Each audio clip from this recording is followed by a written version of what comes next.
Okay, I'm going to do this video today. It's an important video, I believe, for perspective, and I'm just going to get right into it. It's about the image of the beast referred to in the Bible in the book of Revelation, and this is going to be more of a teaching video, although I'm going to give a lot of perspectives that are interesting that you're going to want to listen to.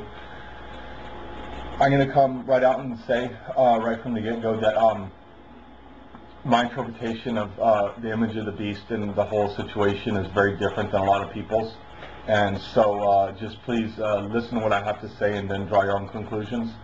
I'm going to start by reading Revelation 13, verses 14 and 15. And this is referring to the false prophet or the beast out of the earth. And deceiveth them that dwell on the earth by the means of those miracles which he had the power to do in the sight of the beast, saying to them that dwell on the earth that they should make an image to the beast, which had the wound by the sword, and did live. And he had power to give life unto the image of the beast, that the image of the beast should both speak, and cause that as many as would not worship the image of the beast should be killed.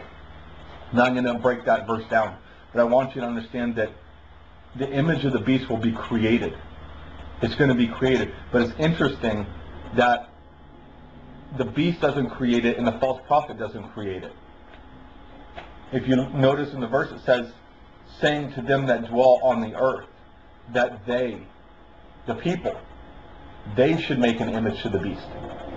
Now I want to get into some stuff going on in our society today, and the idea of a brand image.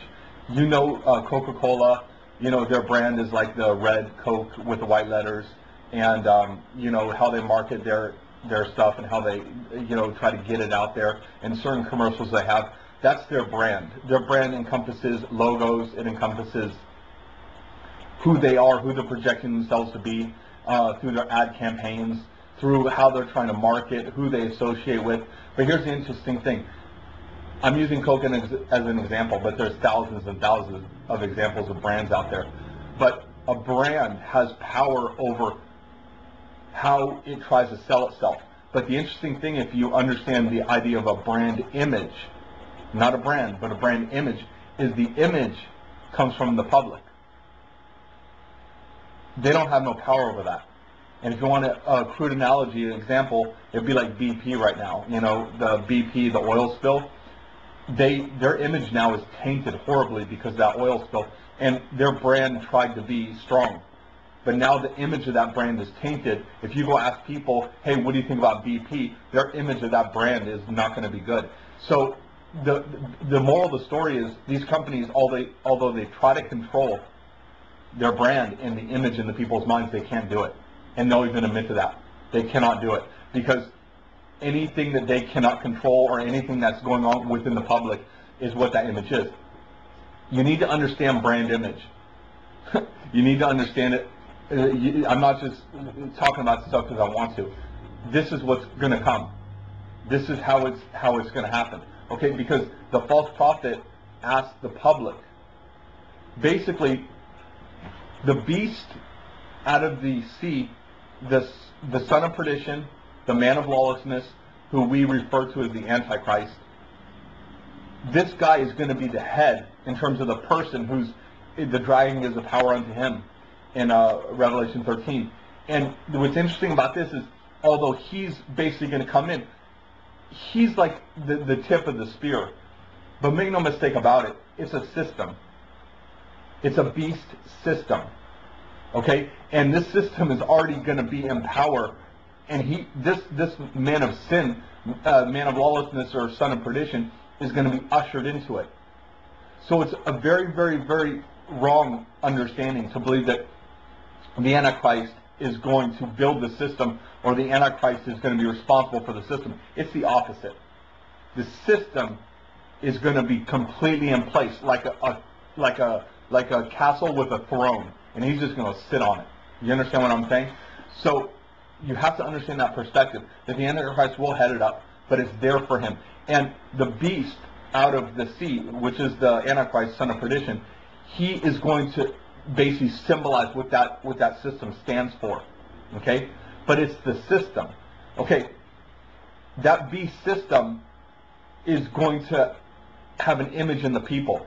Just like the world sees Coca-Cola a certain way, or we see Ford Motors a certain way, or whatever. They're going to see this system, and now the guy who really is sitting in the throne, they're going to see it a certain way. Okay? Now, I do believe that the beast system is going to go hand in hand with technology. It is the system. The system is technological. Okay? It's a power control system on this planet. And it's Satan's system. It's his system. It's the dragon system. Satan is creating the system. He's creating it because it's his basic utopia. It's his interpretation of Jesus' millennial reign. And I'm not going to get into that, but I'm just giving you a little bit to chew on. That is basically his utopia. It's a power system that is technology-based. It's technological, and it's all based on control. The mark of the beast will be based on control. Everything will be based on control. This is his system. The Antichrist will just sit on the throne. But it's the beast system, okay? And what you need to understand is that beast system is going to have a certain type of personification within the public awareness. So when the beast finally sits on the throne and his deadly wound is healed, okay, and the whole world marvels and wonders after this beast, saying, who can make war with this guy? Who could ever, stand against him? The false prophet is then going to, here it comes. He's going to turn towards the world and say, okay, the brand is solidified. The brand is solidified. You know the system. You've received the system. You're in love with the system. And now you're in love with the guy sitting on the throne of the system. You're in love with it. Go ahead. You, as a public, you go ahead and you give us your expression. The image that you're holding, you give that back to us. In other words, he's involving them in it. He's not giving them a set of instructions and saying, go follow these instructions. He's saying, get artistic. Use your technology. Use your heart and your soul. And you go ahead and you build us what you see us to be. We want your image of this system. And that's what they build. And it will be called the image of the beast. But the beast doesn't build it, and the false prophet doesn't build it. Society builds it. Because, and I'm going to read this, it's a brand image. This is just a very straightforward definition. Brand image. Brand image is the current view of the customers about a brand. Understand? Society regarding the beast system. It can be defined as a unique bundle of associations within the minds of target customers or society. It signifies what the brand presently stands for. It is a set of beliefs held about a specific brand. And this is just in a nutshell. In short, it is nothing but the consumer's perception about the product. So the brand will be the beast and his system. But the image of that brand will come from the people. And it is very important you understand that. Because when the people finally are commissioned and they build this image of the beast, I believe that this image of the beast will be technology personified, but also artistic, okay? The people are going to build it. They're going to say, we love your system so much. We value what you've done. We value, the guy who sits on the throne. We value everything so much. We're so into this. We're going to pour our heart and soul, and they're going to make an image, and it will be, according to what I believe, a giant supercomputer, and they will claim it has AI technology, AI, artificial intelligence. Now, here's the thing. This is where we're going to get on the other side of this thing, and if you don't have faith to follow me here, then yeah, it's going to be very interesting for you. But I'm saying these things. I do not believe I'm infallible. I can make mistakes.